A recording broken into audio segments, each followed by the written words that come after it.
بسم اللہ الرحمن الرحیم۔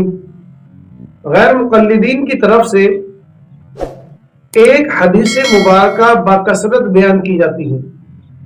جمعے کا خطبہ ہو یا اس کے علاوہ کوئی بھی بیان ہو، کوئی مجلس ہو، کوئی محفل ہو، کوئی بھی موضوع ہو، کوئی بھی کسی بھی قسم کا درس ہو، اس کے اندر ایک حدیث ضرور ضرور بیان کی جاتی ہے، اور وہ کون سی ہے؟ کل بدعۃ ضلالہ وکل ضلالۃ فی النار۔ ہر بدعت گمراہی ہے اور ہر گمراہی جہنم میں لے جانے والی ہے۔ یہ حدیث مبارکہ یہ تقریباً ہر بیان میں پیش کرتے ہیں، ہر خطبے میں پیش کرتے ہیں، ہر موضوع میں اسے داخل کر لیتے ہیں۔ ان کا عقیدہ پوچھا جائے، ان کا منہج پوچھا جائے، یہ توحید پہ بیان کریں، یہ رسالت پہ بیان کریں، یہ اصلاحی بیان کریں، یہ تنقیدی بیان کریں، کل بدعۃ ضلالہ والی حدیث یہ ہمیشہ بیان کرتے ہیں۔ اچھا، اس کو بیان کرنے کا مقصد کیا ہوتا ہے؟ ان کے اس حدیث کے بیان کرنے کا مقصد یہ ہوتا ہے کہ تمام بدعتیں وہ گمراہی ہے، اور ہر گمراہی وہ جہنم میں لے کے جانے والی ہے۔ اب جب ان سے پوچھا جائے کہ بھائی اس کلو بدعت ضلالہ کی ذرا آپ وضاحت کر دیں، اس کا ترجمہ بیان کر دیں، کلو بدعت ضلالہ کا کیا مطلب ہے؟ تو یہ عمومی طور پہ یہ بیان کرتے ہیں کلو بدعت ضلالہ کہ ہر بدعت گمراہی ہے، ہر بدعت گمراہی ہے، کلو تمام یعنی ہر، بدعت ضلالہ گمراہی۔ اب اس کے اندر تمام بدعت گمراہی ہے، بدعت کا ترجمہ نہیں کرتے۔ اگر ان سے کہا جائے کہ جناب یہ بدعت کا بھی ترجمہ آپ کر دیں، کلو کا ترجمہ آپ نے کر دیا، ضلالت کا ترجمہ آپ نے کر دیا، تمام اور گمراہی، لیکن بدعت کا ترجمہ نہیں کیا، تو پھر یہ ترجمہ کرتے ہیں کہ نیا کام، یعنی ہر نیا کام وہ گمراہی ہے، یعنی ہر نئے کام کو بدعت کہا جاتا ہے۔ یعنی بدعت کی جو ٹرانسلیشن کرتے ہیں یہ وہ کرتے ہیں نیا کام۔ ٹھیک ہو گیا۔ اب ان سے کہا جائے اگر تمام نئے کام بدعت ہیں یعنی گمراہی ہیں، تو پھر جناب والا یہ جو آپ امامہ کی جگہ لال رومال اوڑھتے ہیں، تو یہ کیا ہے؟ کیا یہ نیا کام نہیں ہے؟ کہتے کہ نہیں، اس سے مراد یہ نہیں ہے، اس سے مراد یہ کہ دین میں، اسلام میں نیا کام، یہ تو ہم دنیاوی طور پر پہنتے ہیں، یعنی امامہ شریف کی سنت کو چھوڑ دینا یہ دنیاوی کام ہے، اور امامہ شریف کی سنت کو ترک کر دینا یہ دین سے تعلق ہی نہیں ہے اس کا ان کے نزدیک، کیونکہ یہ امامہ شریف پہننے کو سنت سمجھتے ہی نہیں۔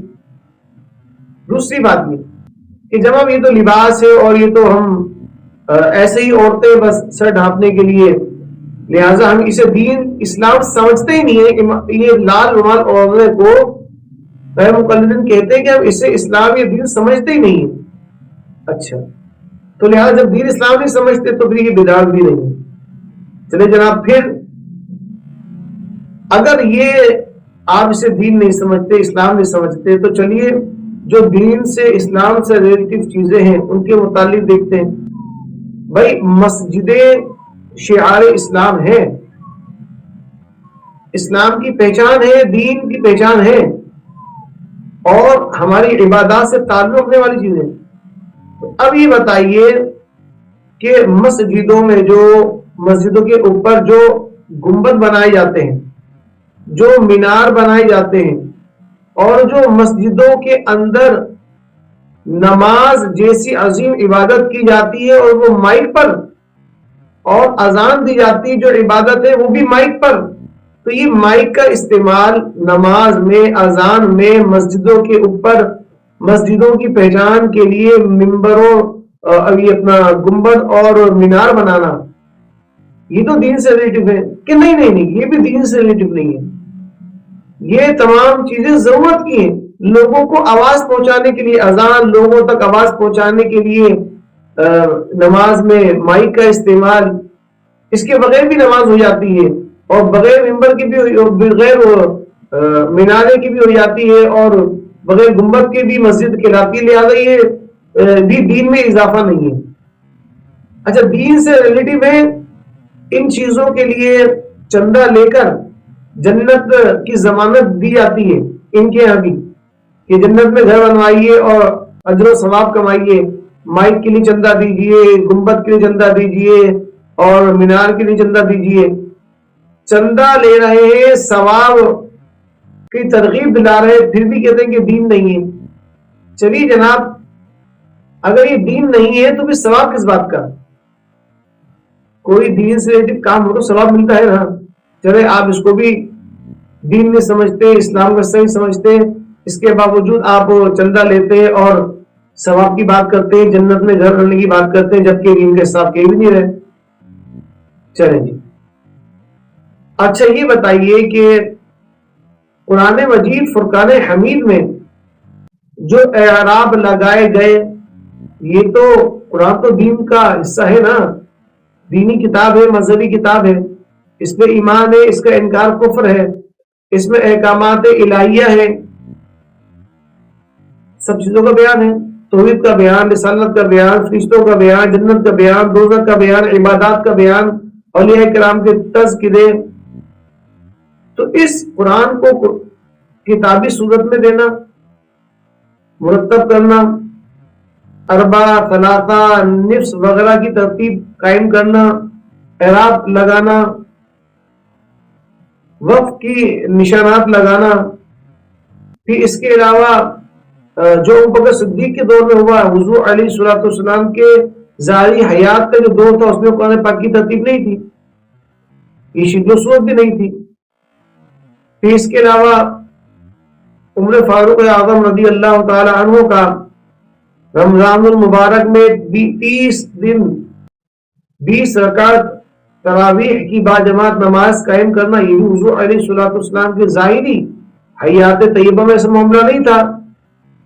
اسی طرح عثمان غنی رضی اللہ تعالی عنہ نے اپنے دور خلافت میں جمعہ کی 2 اذانیں شروع کی، حالانکہ نبی کریم صلی اللہ علیہ وسلم کے دور حاضر میں، ابوبکر صدیق کے دور حاضر میں، عمر فاروق اعظم کے دور حاضر میں جو دور خلافت تھا، اس میں 2 اذانوں کا سلسلہ نہیں، فقط صرف 1 اذان کا سلسلہ تھا.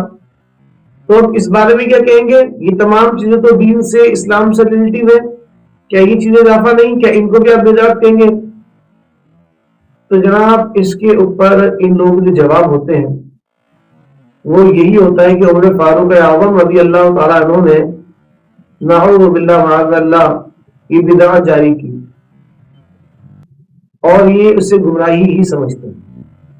اور عثمان غنی رضی اللہ تعالیٰ عنہ اس لیے دیکھیں 20 رکعتیں پڑھتے بھی نہیں ہیں، یہ 8 رکعتیں پڑھتے ہیں. اور پھر عثمان غنی رضی اللہ تعالیٰ عنہ نے جو 2 اذانیں شروع کی تھی، اب یہ انہوں نے 1 اذان بھی نہیں دیتے، مطلب صرف 1 اذان دیتے اور 1 اذان نہیں دیتے، 2 اذانیں ختم کر دی، 1 اذان قائم رکھتی. وجہ اصل یہی ہے کہ بھئی یہ بدعت عثمان غنی رضی اللہ تعالیٰ عنہ نے شروع کرائی تھی. یعنی کہ ان کے نزدیک عمر فاروق اعظم اور عثمان غنی بھی نعوذ باللہ ایسے بدعتی ہیں جو بدعت دلالہ کو قائم کرنے والے. یہ ان کے نزدیک، غیر مقلدین نام و نہاد اہل حدیثوں کے نزدیک ایسے بیانات ہیں. میری خود جن سے گفتگو ہوئی اہل حدیث سے، اس نے یہ کہا کہ بھائی یہ بدعت ہے، اور عمر فاروق اعظم رضی اللہ تعالیٰ عنہ کو زندگی پر اس پر افسوس رہا، ملال رہا، اور وہ رویا کرتے تھے کہ انہوں نے ایک چیز شروع کروائی. حیرت کی بات ہے، اگر روتے تھے اور لگتا تھا غلط ہے تو دیگر صحابہ جیسے خاموش رہے، اور پھر عمر فاروق اعظم رضی اللہ تعالیٰ نے خود منع کیوں نہیں کر دیا، ختم کیوں نہیں کروا دی؟ یہ معاملہ نہیں ہوا. حضرت عثمان غنی نے ختم نہیں کیا، حضرت علی نے ختم نہیں کیا، دیگر صحابہ نے ختم نہیں کیا. آج تلک الحمدللہ 20 رکعت تراویح پورے رمضان کی باجماعت مسجد میں ادا کی جاتی ہے۔ اچھا ابھی بدعت ہے کیا؟ ان کے نزدیک جو بدعت ہے نا وہ کیا ہے؟ معاملات اہل سنت۔ قرآن خوانی ان کے نزدیک بدعت ہے، بدعت دلالہ۔ اچھا جی، نعت خوانی ان کے نزدیک بدعت دلالہ ہے۔ ان کے نزدیک قبرستان میں جا کے احصال ثواب کے لیے سورہ یاسین پڑھنا، قرآن پاک کی تلاوت کرنا مرحومین کے لیے، وہ بدعت ہے، بدعت دلالہ۔ 12ویں شریف کرنا، 11ویں شریف کرنا، یعنی مرحومین کے احصال ثواب کے لیے کوئی بھی اچھا اور نیک عمل کام کرنا غیر مقلدین کے نزدیک بدعت دلالہ ہے، یعنی گمراہی والی ہے، جہنم میں جائیں گے۔ آپ نعت پڑھیں گے تو جہنم میں جائیں گے، حق پڑھیں گے تو جہنم میں جائیں گے، قرآن کی خوانی کریں گے تو جہنم میں جائیں گے۔ یعنی ان کے نزدیک مسلمانوں کو اگر احصال ثواب کریں گے تو آپ جہنم میں جائیں گے، کیونکہ بدعت دلالہ ہے ان کے نزدیک۔ آلو حدیث نام و نہاد اور حدیث کے نزدیک، حالانکہ کچھ بھی یہ کام کیے جائیں، امامہ یہ چھوڑ دیں کوئی مسئلہ نہیں، اور اللہ تبارک و تعالیٰ کا جسم ثابت کریں، یہ گمراہی والا بدعتی عقیدہ قائم کر دیں، ان کے نزدیک یہ جائز ہے۔ حضور اللہ تبارک و تعالیٰ جھوٹ بولنے میں نعوذ باللہ قادر ہے، جھوٹ بول سکتا ہے اور بولا بھی ہے، یہ عقیدہ ان لوگوں کا غیر مقلدین وہابیوں کا، یہ عقیدہ بدعت دلالہ ہے، لیکن ان لوگوں کو بدعت دلالہ عقیدہ نظر نہیں آتا۔ یہ عقیدے کی جو بدعت ہے نا یہ انہیں نظر نہیں آتی، ان لوگوں نے خود قائم کی ہوئی ہے۔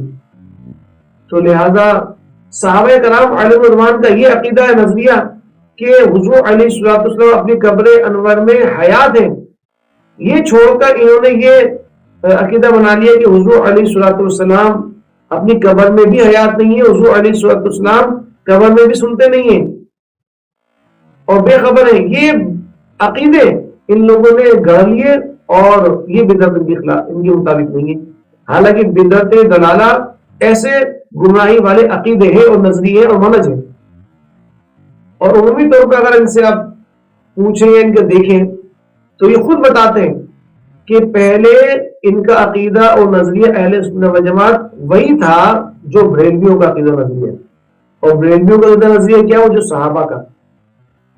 ان کے باپ دادا کے بارے میں جانیں گے تو بتائیں گے کہ ہمارے باپ، ہمارے دادا، ہمارے پردادا، آبا و اجداد اہل سنت و جماعت تھے، ان کے عقائد و نظریات وہی تھے جو آج بریلوی مسلک کے ہیں۔